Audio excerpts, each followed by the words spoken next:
CM के अखिलेश के बुलावे पर पूर्व राष्ट्रपति डॉक्टर एपीजे अब्दुल कलाम लखनऊ पहुंचे। सीएम के सरकारी आवास पर सीएम ने कलाम साहब को गर्मजोशी से स्वागत किया। दोनों के बीच करीब 1 घंटे तक मुलाकात का सिलसिला चलता रहा। कलाम ने सीएम के कार्यों की सराहना की, साथ ही विकास के लिए तैयार 9 सूत्रीय मॉडल की कॉपी सीएम को सौंपी। दरअसल कलाम साहब ने यूपी के विकास के लिए एक एजेंडा तैयार किया है, जिसे खुद सीएम को सौंपना चाहते थे कलाम। उसके बाद सीएम ने कलाम साहब का न्योता आने का न्योता दिया। सीएम ने कहा कि डॉक्टर कलाम के बताए रास्ते पर चलकर यूपी का विकास होगा। तो अब्दुल कलाम ने 9 सूत्रीय मंत्र सीएम अखिलेश यादव को सौंपे और सीएम अखिलेश यादव ने भी स्वागत इन 9 सूत्रीय विकास मॉडल का किया। बता दें आपको कि सीएम अखिलेश यादव ने कहा कि इस मॉडल पर चलकर यूपी का विकास होगा, यूपी विकास करेगी। बता दें आपको कि पूर्व राष्ट्रपति एपीजे अब्दुल कलाम यूपी आए और सीएम अखिलेश यादव के साथ उनकी करीब 1 घंटे तक बातचीत चलती रही, मुलाकात चलती रही। इस दौरान अब्दुल कलाम ने 9 सूत्रीय विकास का मॉडल सीएम अखिलेश यादव को सौंपा और अखिलेश यादव ने कहा कि इस मॉडल पर चलकर यूपी विकास करेगा, यूपी विकास की राह पर आगे बढ़ेगा। 9 बिंदुओं पे जो बात रखी है, मैं भरोसा दिला सकता हूं कि 9 बिंदुओं पे सरकार कुछ पे पहले से काम कर रही थी। आपके सुझावों को कैसे शामिल किया जा सकता है, जो चिंता आपकी है कि उत्तर प्रदेश और खासकर नौजवान, क्योंकि बड़ी संख्या में नौजवान हैं, जहां यूपी की जनसंख्या देश की सबसे बड़ी है, तो नौजवानों को रोजगार कैसे मिले, जो गांव स्तर पे लीडर्स बन सकते हैं डिफरेंट क्षेत्र में, वो कैसे आगे बढ़े हैं, पानी पीने का कैसे इंतजाम हो, लॉ एंड ऑर्डर और जो टेक्नोलॉजी के साथ साथ बदलाव आ रहा है, लोगों को सहूलियत कैसे मिलेगी। मैं समझता हूं आपने आकर के हम लोगों का बहुत उत्साह बढ़ाया है, मनोबल बढ़ा है। मैं जरूर इस दिशा में काम करूंगा जिन बिंदुओं पे आपने चर्चा की है।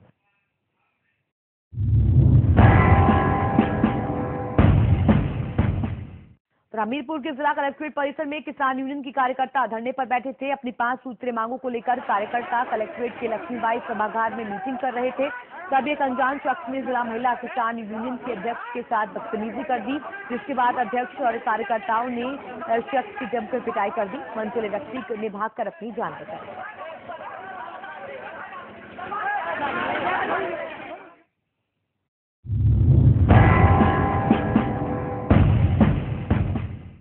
और यूपी रोडवेज अब हाईटेक हो गया है। यूपी रोडवेज यात्रियों को अब हाईटेक और बेहतर सुविधा देने की तैयारी में है, जिसमें 25 अत्याधुनिक बसों को यूपी रोडवेज के बेड़े में शामिल किया गया है। मुख्यमंत्री अखिलेश यादव ने कई जन सुविधाओं का शुभारंभ भी किया है। बता दें आपको कि अब रोडवेज के लिए इंक्वायरी नंबर जारी कर दिया गया है, 149 नंबर जारी किया गया है। अब घर बैठे यात्री इस नंबर के माध्यम से अपनी सीटों की उपलब्धता की जानकारी हासिल कर सकेंगे। 25 नवीन अत्याधुनिक बस स्टेशनों का भी सीएम ने शिलान्यास किया। यूपी रोडवेज में स्वीडन की स्कैनिया हाईटेक बसों को भी शामिल किया गया और जो ये बसें हैं, ये 3 रूटों पर चलेंगी, लखनऊ से दिल्ली, लखनऊ से आगरा और लखनऊ से गोरखपुर। इन रूटों पर ये बस चलेंगी। बता दें आपको कि स्कैनिया बसों को आप 24 घंटे के लिए बुक भी कर सकते हैं। 24 घंटे की बुकिंग के लिए आपको 1.25 लाख रुपए चुकाने होंगे और एक बार की बुकिंग पर 750 किलोमीटर का सफर ये तय करेंगी। बता दें आपको कि यूपी में पहली बार रोडवेज में एटीएम बूथ भी शुरू किया गया है। वाटर एटीएम बूथ शुरू किया गया है, जिसके जरिए आप मिनरल वाटर ले सकेंगे, यानी कि यात्रियों को सुविधा मुहैया कराई गई है हाईटेक करके। तो लगातार विभाग में काम कर करके, विभाग में नई नई चीजें ला करके विभाग को अच्छा चलाने का काम किया है। इसी के साथ साथ लगातार प्रयास भी रहा है सरकार का कि जनता को सुविधाएं कैसे मिलें। जिन ड्राइवर लोगों का, बस चलाने वालों का सम्मान करने का मौका मिला है, मैं उनका भी आभार इसलिए प्रकट करूंगा कि अगर वो जोखिम उठा करके सरकार के कहने पर जो बस लेकर के गए, न केवल उत्तर प्रदेश भारत के, बल्कि जो लोग वहां से बाहर रहना चाहते थे, उनका इनके बस के माध्यम से सहयोग मिला है। मुझे खुशी इस बात की भी है कि सबसे पहले बसें आपके उत्तर प्रदेश के ही पहुंच गई थी।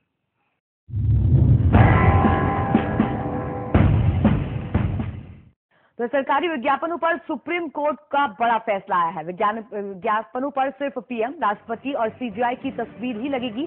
फैसला सुप्रीम कोर्ट की तरफ से आया है। पीएम, राष्ट्रपति, सीजेआई की तस्वीर ही लगा सकती है। सुप्रीम कोर्ट ने फैसला सुनाया है। विज्ञापनों पर अब नेताओं की तस्वीरें नहीं लगेंगी। इसके साथ ही ये भी निर्देश आया है कि विज्ञापनों पर मुख्यमंत्री और मंत्रियों की भी तस्वीरें नहीं लगाई जाएंगी। सिर्फ और सिर्फ पीएम, राष्ट्रपति और सीजेआई की ही तस्वीरें लगेंगी सरकारी विज्ञापनों पर। तो बता दें आपको, सरकारी विज्ञापनों पर बड़ा फैसला सुप्रीम कोर्ट का आया है। अब विज्ञापनों पर सिर्फ पीएम, राष्ट्रपति और सीजेआई की ही तस्वीर लग सकती है। सुप्रीम कोर्ट ने ये फैसला सुनाया है। इसके अलावा किसी की भी तस्वीर नहीं लगेगी। इसके अलावा किसी भी नेता की तस्वीर सरकारी विज्ञापनों पर नहीं लग सकती है। ना ही मुख्यमंत्री की और ना ही किसी मंत्री की तस्वीर सरकारी विज्ञापनों पर लगेगी। तो सरकारी विज्ञापनों पर सुप्रीम कोर्ट ने बड़ा फैसला सुनाया है। अब सिर्फ विज्ञापनों पर पीएम, राष्ट्रपति और सीजेआई की ही तस्वीर लग सकती है। इसके अलावा और किसी की भी जो तस्वीर है वो नहीं लगेगी। बता दें आपको, ना किसी नेता की, ना किसी मुख्यमंत्री की, किसी की भी तस्वीर अब नहीं लगाई जाएगी। तो बड़ा फैसला सरकारी विज्ञापनों पर आया है। विप्लव अवस्थी संवाददाता दिल्ली से हमारे साथ जुड़ चुके हैं। विप्लव, बड़ा फैसला सुप्रीम कोर्ट का आया है। निश्चित रूप से बड़ा फैसला आया है और अभी तक की जो व्यवस्था थी जिसमें सरकारी विज्ञापन के नाम पर नेताओं की फोटो लगाई जाती थी, उस पर सुप्रीम कोर्ट ने रोक लगा दी है। सापर पर सुप्रीम कोर्ट ने एम्बुड्समैन की भी नियुक्ति, 3 मेंबर एम्बुड्समैन की नियुक्ति करी है, जो इस बात को देखेंगी कि सरकारी खर्च का क्या आकलन होना चाहिए, ऑडिट किस तरह होना चाहिए। लेकिन जो महत्वपूर्ण फैसला सुप्रीम कोर्ट का इसमें है कि केवल राष्ट्रपति, प्रधानमंत्री और चीफ जस्टिस ऑफ इंडिया इन्हीं की तस्वीर जा सकती है, क्योंकि यही डिग्नेटरीज है। और कहीं ना कहीं सुप्रीम कोर्ट ने ये जो एडवर्टाइजमेंट के नाम पर अपना प्रचार सरकारी धन पर करने का जो लगातार मामला चल रहा था, उसको कहीं ना कहीं रोकने की कोशिश की है। सुप्रीम कोर्ट ने कहा है कि ये केवल इसलिए नहीं है कि एक मंत्री का सेटिस्फेक्शन किसी फोटो को लगाने से हो और उसका उपयोग वो सरकारी पैसे से करे, इसलिए इन सब बातों को देखते हुए सुप्रीम कोर्ट ने गाइडलाइन भी तय कर दी है और कहा है कि अगर आपको फोटो लगानी है, सरकारी योजनाओं का प्रचार प्रसार करना है, तो राष्ट्रपति, प्रधानमंत्री और सीजेआई, लेकिन अनुमति इनकी पहले लेनी होगी। अगर मान के चलिए, अगर स्वास्थ्य मंत्रालय अगर कोई अपना कार्यक्रम निर्धारित करता है और स्वास्थ्य मंत्रालय कोई अपना एडवर्टाइजमेंट देना चाहता है, तो प्रधानमंत्री, राष्ट्रपति और सीजीआई से पहले अनुमति लेनी होगी और उसी के आधार पर ही एडवर्टाइजमेंट प्रकाशित करना होगा। ये सुप्रीम कोर्ट ने गाइडलाइन तय की है। जी विप्लव, तो पहले से जो विज्ञापन चल रहे हैं, सरकारी विज्ञापन जिनमें मुख्यमंत्री, मंत्रियों के तस्वीरें हैं, क्या उन पर अब रोक लगा दी जाएगी? देखिए, निश्चित रूप से ये जो ऑर्डर है वो भविष्य के लिए, आगे के लिए तय होगा, क्योंकि जो पिछला हुआ है उससे फिलहाल कोई मतलब नहीं रहेगा। लेकिन आगे जो भी अखबार में विज्ञापन दिए जाएंगे, जो सरकारी खर्चे पे दिए जाएंगे, उन पर ये व्यवस्था जरूर लागू होगी। जी, बहुत बहुत शुक्रिया आपका विप्लव, तमाम जानकारी देने के लिए। तो सुप्रीम कोर्ट ने बड़ा फैसला सरकारी विज्ञापनों पर सुनाया है। अब विज्ञापनों पर सिर्फ पीएम, राष्ट्रपति और सीजेआई की ही तस्वीर लग सकती है। किसी भी मुख्यमंत्री और मंत्री की तस्वीर अब नहीं।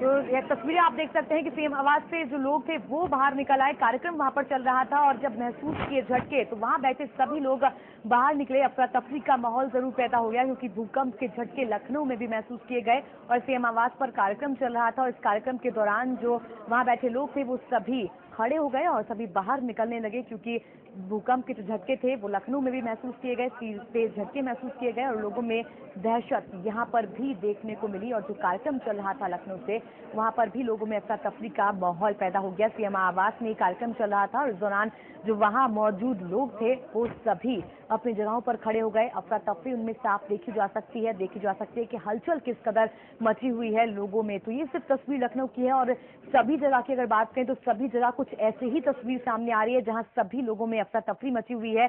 अफरा तफरी का माहौल पैदा हो गया है, हड़कंप मच गई है लोगों में, क्योंकि भूकंप के झटके 3 बार अब तक महसूस किए जा सकते हैं। बता दें आपको 3 बार भूकंप के झटके महसूस किए गए हैं, तेज झटके महसूस किए गए हैं भूकंप के। ये सीधी तस्वीरें आप लखनऊ से देख रहे हैं, जहां सीएम आवास पर जो कार्यक्रम चल रहा था वहां पर भी जो लोग हैं वो उससे अछूते नहीं रहे और वहां बैठे लोग भी भूकंप की वजह से खौफजदा हो गए और कार्यक्रम जो है वो रुक गया और लोग खड़े हो गए, वहां से निकलने लगे बाहर। बता दें आपको कि भूकंप के तेज झटके 3 बार महसूस किए गए हैं। नेपाल की अगर बात करें तो चौतारा में इमारत गिरने की खबर नेपाल से आई है। तो नेपाल अभी भारी तबाही से जूझ रहा था, भारी तबाही उसमें हुई थी, लाखों घर बेघर हुए थे, लाखों लोगों ने अपने को खोया था और अभी उससे उभर भी नहीं पाया था कि एक बार फिर से भूकंप के तेज झटके वहां पर महसूस किए गए हैं और अभी भी आशंका जताई जा रही है कि कई लोगों की मौत की खबर नेपाल से आ रही है। ये बात की आशंका जताई जा रही है। बता दें आपको कि यूपी में भी 3 लोगों के मरने की खबर अब तक भूकंप की वजह से आ गई है और जो तस्वीरें आप देख रहे हैं, लगातार अलग अलग जगहों की तस्वीरें हम आपको दिखा रहे हैं, उन तस्वीरों को देखकर साफ अंदाजा लगाया जा सकता है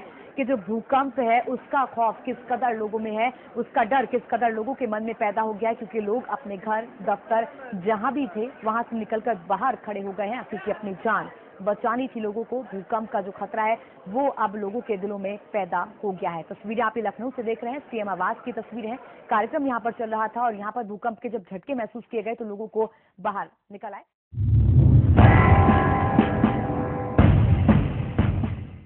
जिसके हाथों में 3 महीने पहले मेहंदी लगी थी, उन्हीं हाथों में अब हत्या मामला पति पत्नी और वो का है। ये मामला पश्चिम चंपारण जिले के बेतिया का है।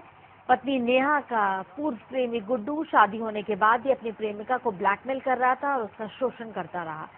इससे आजीज आकर नेहा ने अपने पति विजय को सारी बात बताई और फिर दोनों ने मिलकर गुड्डू की हत्या कर उसके शव को बरहैया बांध के किनारे ठिकाने लगा दिया। पुलिस ने जब शव को बरामद किया तो मृतक की पहचान रक्सौल के रहने वाले गुड्डू कुमार के तौर पर की गई। तफ्तीश में पता चला कि गुड्डू के नेहा के साथ संबंध थे और नेहा की शादी हो जाने के बाद भी वो उसे परेशान कर रहा था। इसी से परेशान होकर नेहा और उसकी के पति ने जाल बुना और गुड्डू की हत्या कर दिया। अवैध संबंध की इस दास्तान ने न सिर्फ एक प्रेमी की जान ले ली बल्कि नवदंपति को भी सलाखों के पीछे पहुंचा दिया। एक बांध पर एक सिर कटी लाश मिली थी जिसे कई तरह के दर्द में जिससे पहचान करना मुश्किल हो। ये 9 तारीख की घटना है। सबसे लगातार पुलिसिया कार्रवाई हुई। पहले शव की पहचान की गई तो ये रक्सौल का रहने वाला एक व्यक्ति पाया गया।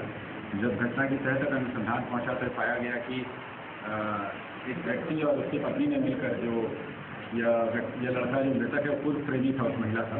उस महिला की शादी होने के उपरांत भी उसे धमकी देता था, उसे और उसकी पति को सामाजिक बदनामी का। इन्हीं परिस्थितियों में उस व्यक्ति और उसकी पत्नी ने मिलकर जैसी पूर्व प्रेमिका भी इन लोगों ने इसकी हत्या कर दी और लाश को ठिकाने लगाने के लिए बहरिया के एक बांध से देखा, जिससे आसानी से इस कांड की विवरण।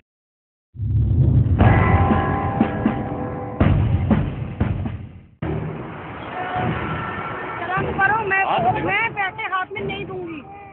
मैं कोर्ट का कर दूंगा। हाथ दो, हाथ दिला दो। दिख रहे हैं क्या कि तुम हो? तू कहेगी बात नहीं करेगी, समझे? बात नहीं करेगी।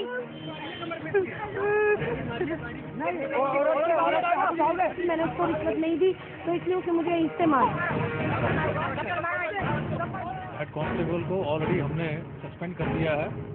ये तस्वीर सबने देखी। इस तस्वीर पर खूब बवाल मचा। इस तस्वीर ने हेड कांस्टेबल की नौकरी खा ली। इस तस्वीर ने पूरी दिल्ली पुलिस को शर्मिंदा कर दिया।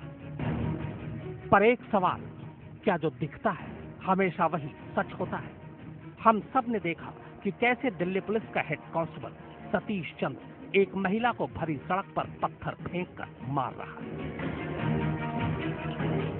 जाहिर है सतीश चंद्र ने यह गलत किया, खासतौर पर इस बात को ध्यान में रखते हुए कि वो कानून का एक मुहाफिज है। वो खुद कानून हाथ में नहीं ले सकता, किसी को यूं पत्थर से नहीं मार सकता। इसलिए हम उसकी इस हरकत को कतई और किसी सूरत में सही नहीं ठहरा सकते। मगर क्या सारे फर्ज, सारे कानून, सारी मर्यादा सिर्फ पुलिस वालों के लिए ही है? हम आम शहरियों का कोई फर्ज नहीं? हम आम लोग, आम जनता किसी को कुछ भी कह सकते हैं, किसी को गाली दे सकते हैं, किसी को भी पत्थर मार सकते हैं, किसी को भी उकसा सकते हैं, पर हम लोगों को सब माफ है, क्योंकि हम आम जनता जो है ना। ये बात यहाँ हम इसलिए कह रहे हैं कि हम सब ने इस वीडियो को देखकर हेड कांस्टेबल के बारे में तो अपनी राय बना ली, पर सिर्फ तस्वीरें देखकर, वरना असली कहानी तो कुछ और है। और इस कहानी को बेपर्दा कोई तस्वीर नहीं बल्कि दो आवाज कर रही। एक उसी महिला की आवाज जिसने पत्थर खाए, और दूसरी उस हेड कांस्टेबल की आवाज जिसने पत्थर मारे। अब इन दो आवाज को सुन लीजिए, फिर आप खुद तय कीजिए, क्या गुनहगार सिर्फ दिल्ली पुलिस का हेड कांस्टेबल है या फिर कोई और भी। लाइसेंस क्यों नहीं हम दिख रहे हैं कि तुम्हारी तरह कर दो, ये मतलब कि ड्रामे मत करो। होगा तो दिखाओ, दिखा के क्या करना है? क्यों? क्या करना है? चालान करेंगे। चालान तो करो, मैं तो मैं पैसे हाथ में नहीं दूंगी। मैं कोर्ट का कर दूंगा। हाँ तो दो आरसी लाइसेंस दो। कौन सी तमीज है भाई? क्या तमीज है? आरसी ना लाइसेंस। लाइसेंस क्यों नहीं हम दिख रहे हैं कि तुम्हारी तरह हैं? दिख रहे हैं क्या कि तुम हो? ओए क्या तू कहेगी? समझ में आई? बकवास नहीं करेगी, समझे? बकवास नहीं करेगी। तमीज नहीं है बोलने की। तुझे तमीज है? अब देख ले। अब देख ले, देख ले। कोई बात नहीं, बोले जा। आरसी लाइसेंस दे। अब इसके बाद जो हुआ वो तस्वीर आप सबने देखी। महिला का इल्जाम है कि झगड़ा हेड कांस्टेबल के रिश्वत मांगने से शुरू हुआ था, मगर इस ऑडियो में कैद बातचीत कुछ और ही कहानी सुना रहा है।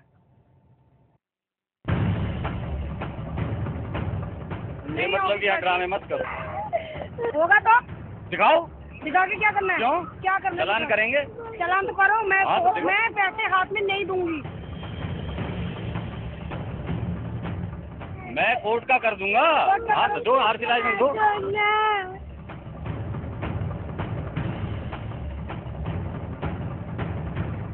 कौन सी तमीज है भाई? क्या तमीज है? आरसी ना लाइसेंस। लाइसेंस क्यों नहीं हम तुझे दिख रहे हैं कि तुम्हारी तरह हैं? हम तुझे दिख रहे हैं क्या? तुझे लोग होते हो? तुझे तुम हो? ओए क्या तू कहेगी? समझ में आई? बकवास नहीं करेगी, समझे? बकवास नहीं करेगी। 45 सेकंड की ये ऑडियो क्लिप इसी सनसनीखेज घटना की है, जिसमें ट्रैफिक पुलिस का head constable Satish Chandra scooty पर सवार महिला रमनजीत कौर पर ईंट से वार करता नजर आ रहा था। इस वीडियो के वायरल होते ही सतीश चंद्र को न सिर्फ गिरफ्तार किया गया, बल्कि नौकरी से भी बर्खास्त कर दिया गया। लेकिन ऑडियो क्लिप ने मामले को नया रूप दे दिया है। ऑडियो से साफ पता चल रहा है कि रमनजीत हेड कांस्टेबल को आरसी और लाइसेंस दिखाने में हीला हवाली कर रही है, बल्कि उसे अपशब्द भी बोल रही है। ये मतलब कि ड्रामे मत करो। होगा तो दिखाओ, दिखा के क्या करना है? क्यों? क्या करना है? चालान करेंगे। चालान तो करो, मैं हाँ, तो मैं पैसे हाथ में नहीं दूंगी। मैं कोर्ट का कर दूंगा। हाँ तो दो आरसी लाइसेंस दो। आगे चलकर ये झगड़ा और गर्म हो गया, जब महिला ने हेड कांस्टेबल के लिए अभद्र भाषा का इस्तेमाल कर दिया। कौन सी तमीज है भाई? क्या तमीज है? आरसी ना लाइसेंस। लाइसेंस क्यों नहीं हम तुझे दिख रहे हैं कि तुम्हारी तरह हैं? हम तुझे दिख रहे हैं क्या? तुझे लोग होते हो? तुझे तुम हो? ओए क्या तू कहेगी? समझ में आई? बकवास नहीं करेगी, समझे? बकवास नहीं करेगी। तमीज नहीं है बोलने की। तुझे तमीज है? इस बीच दिल्ली हाईकोर्ट ने मामले का खुद संज्ञान लेते हुए सुनवाई करते हुए कहा कि महिला जिस तरीके से लगातार अपना बयान बदल रही है, उससे लगता है कि वो कोई टीवी स्टार है। हाईकोर्ट ने दिल्ली में बढ़ते रोड रेज के मामलों पर चिंता जताते हुए कहा कि आम लोगों को भी अपनी जिम्मेदारी समझनी होगी। कोर्ट ने इस मामले में दिल्ली पुलिस और दिल्ली सरकार से 5 अगस्त तक स्टेटस रिपोर्ट देने को कहा है।